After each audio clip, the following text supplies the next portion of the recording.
네, 오늘 본문은 제가 우리 교회가 늘 기도하시자고 청하여서 함께 기도 제목으로 삼아서 기도하는 그 기도 내용을 상징적으로 잘 보여주는 그 장면이 등장하고 있습니다. 즉, 우리는 늘 함께 하나님의 임재와 영광이 우리 교회 안에 늘 머물러 있으시도록 구하는 기도를 드리고 있습니다. 그래서 우리가 드리는 이 기도가 결코 추상적인데 머물러서는 안 되겠습니다. 저는 이 기도 제목이야말로 우리 인간으로서 드릴 수 있는 가장 궁극적인 그리고 가장 의미 있고 깊은 기도가 아니겠는가 늘 이렇게 생각을 하고 있습니다. 하나님의 임재와 영광이란 무엇이겠습니까? 즉 하나님의 직접적인 다스리심이 머물러 있는 그 상태 아니겠습니까? 하나님께서 그곳에 역사하시는 그러한 상태라고 생각하게 됩니다. 그렇게 될 때에야 비로소 우리는 지극히 거룩함을 느끼게 됩니다.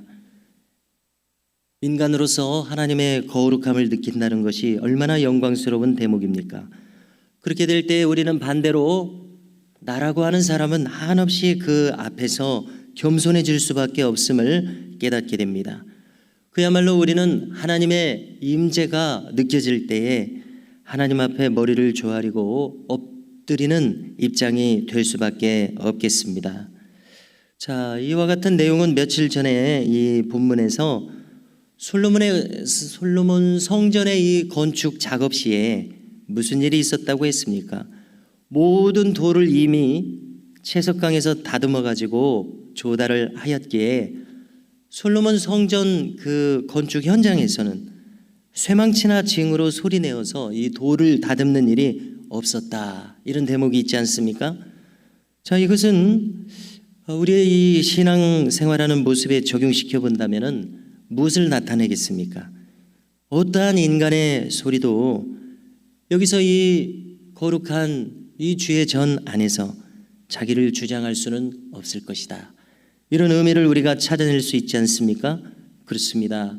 우리가 하나님 앞에 서 있는 사람들이라면은 바로 이 앞에서 무슨 자기를 주장하는 일이 있겠습니까? 만약에 그러한 자세를 가지게 된다면은 그것은 하나님 앞에 교만한 행동이 될 수밖에 없을 것입니다. 참으로 두렵게도 하나님이 계시지 않는다고 생각하지 않는 이상 하나님은 멀리 계시기만 하지 우리를 직접 관여하시지는 않는다거나 우리를 무반응으로 그냥 내버려 두신다고 이렇게 그릇되게 생각하지 않는 이상 누가 하나님께서 엄연히 역사하시는 이 현장에서 거기서 인간의 소리를 주장할 수가 있겠습니까? 만약에 그렇게 하는 인물이 있다면은 그는 지극히 인간적인 모습을 가지고 행하는 것입니다. 육신적인 모습을 나타내고 있는 것입니다. 그래서 이것은 참된 신앙인의 모습과는 거리가 멀다고 밖에 우리가 어찌 달리 판단할 수가 있겠습니까? 우리가 참 모범적인 본이 되는 신앙 인물들이 신약 성경으로부터 많이 기록되어 있지 않습니까? 바울에게도 굴칫거리였던 사람들을 기록해 줍니다. 예를 들어서 후메네오와 알렉산더와 같은 사람들입니다. 한마디로 그들은 회방하는 자들이다 이렇게 기록하죠. 또 그중에 구리장서색 알렉산더는 바울이 뭐라고 기록합니까? 해를 많이 끼쳤다. 나에게 해를 많이 끼쳤다. 그래서 주께서 그 방자한 행동을 친히 갚으실 것이다. 이렇게까지도 기록을 합니다. 그래서 하나님을 경외한다면 결코 하지 않을 일을 왜 하게 됩니까? 그것은 그가 하나님을 전혀 염두에 두고 있지 않다는 것을 방증하는 일 아니겠냐는 것이죠. 이처럼 인본주의적이면서 육신적인 자들은 언제 어느 곳에서도 존재했었습니다. 사도 요한도 예외가 아닙니다. 요한 3서에 보면은 디오드레베가 나옵니다. 그는 으뜸되기를 좋아하는 자다. 이 한마디로 그의 인물됨을 설명하고 있습니다. 그래서 감히 사도 요한이 에베소를 비롯한 주변 도시들을 방문해서 교회를 돌아보지 않습니까? 제자들의 교회를 돌아보지 않습니까? 그런데 이 사도 요한이 방문하는 것 자체를 허락하지 않는 사람이 바로 이 디오드레베였습니다.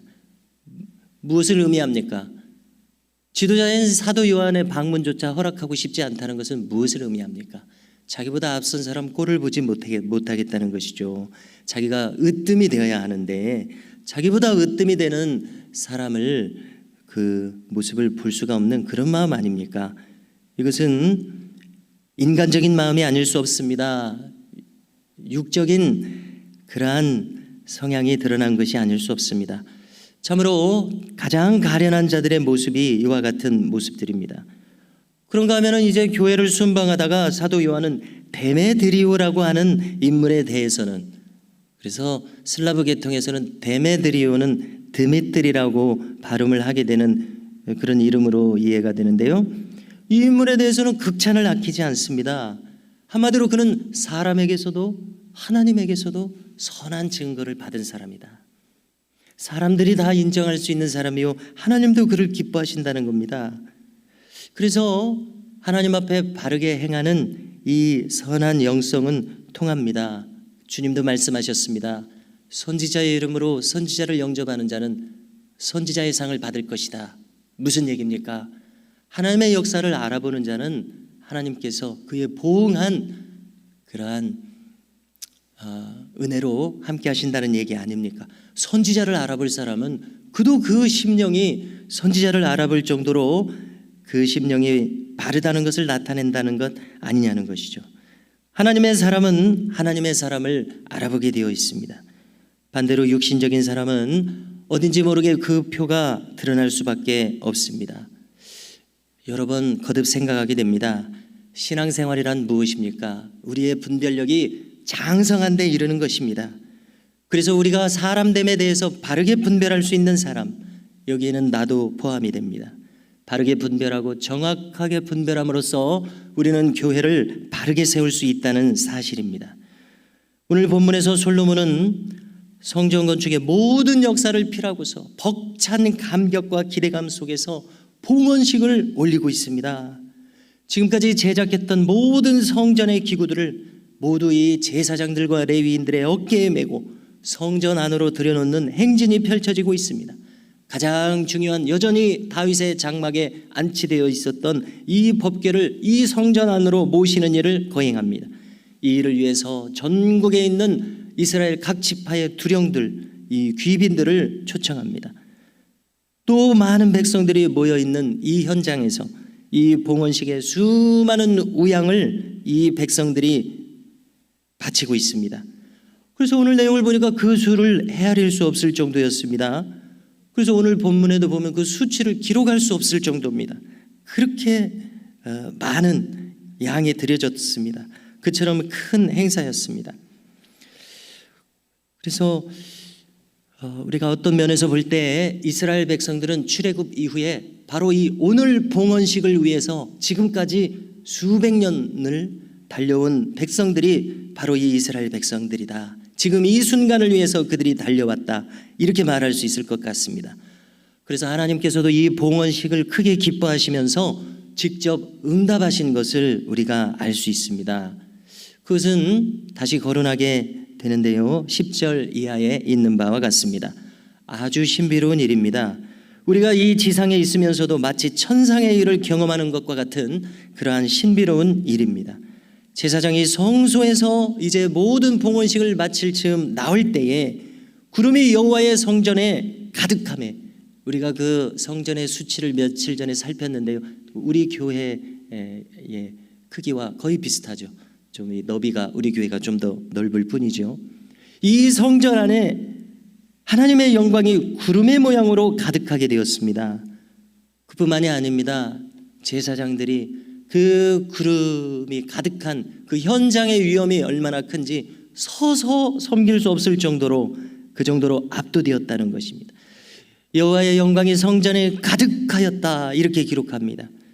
그래서 이러한 모습을 이제 히브리어와 영어를 사용해서 쉐카이나 글로리라고 이름을 붙입니다. 무슨 뜻입니까? 쉐카이나 영광이라는 뜻인데요, 쉐카이나는 다른 말이 아니라 거주한다, 거처한다 이런 뜻이어서 이게 회막이라는 뜻입니다. 성막이라는 뜻입니다. 성막에 하나님의 영광이 나타났다 이런 뜻인데 바로 이 신비로운 모습으로요. 즉 하나님이 여기 거하신다, 이런 뜻이 되는 것이죠. 그래서 이 영광이 나타났다. 그래서 여기 이 제사장들을 보십시오. 이 영광에 압도되어서 거기 서 있을 수 없는 것입니다. 바로 이 대목입니다. 하나님이 임하신다면 인간은 고개를 들고 그 자리에 서 있을 수 없습니다. 그 앞에 엎드릴 수밖에 없습니다. 그래서 아이고 내가 겸손해져야지 라고 생각해서 겸손해지는 것이 아니라 겸손할 수밖에 없기 때문에 겸손할 수밖에 없는 바로 그러한 상황 아니겠냐는 것이죠. 왜입니까? 하나님 앞이니까요.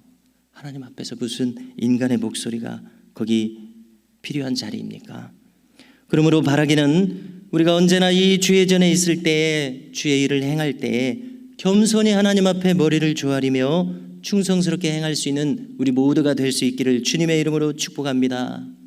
우리는 고개를 들고 자기를 주장할 수가 없을 것입니다. 왜냐하면 우리는 주님의 처분만을 바라는 입장이기 때문입니다. 이와 같은 주님의 임재와 다스리심 속에서 믿음의 승리자가 되시기를 주님의 이름으로 축복합니다.